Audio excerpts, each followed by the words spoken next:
কুষ্টিয়ার ভেড়ামারায় মর্মান্তিক সড়ক দুর্ঘটনা। ৩৬০ পাওয়ার প্ল্যান্টের সামনে মোটরসাইকেল ও পিকআপ ভ্যানের সংঘর্ষের কারণে 2 শিক্ষার্থী নিহত হয়েছেন।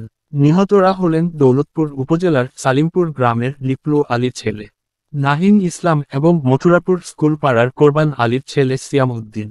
তারা কুষ্টিয়া পলিটেকনিক ইনস্টিটিউটের প্রথম বর্ষের শিক্ষার্থী ছিলেন। ভেড়ামারা থানার ওসি জানিয়েছেন, কয়েকজন সহপাঠীর সাথে মোটরসাইকেলে ঘুরতে গিয়ে নাহিন ও সিয়াম নিয়ন্ত্রণ হারিয়ে বিপরীত দিক থেকে আসা একটি পিকআপে ধাক্কা দেন। ঘটনাস্থলেই তারা প্রাণ হারান।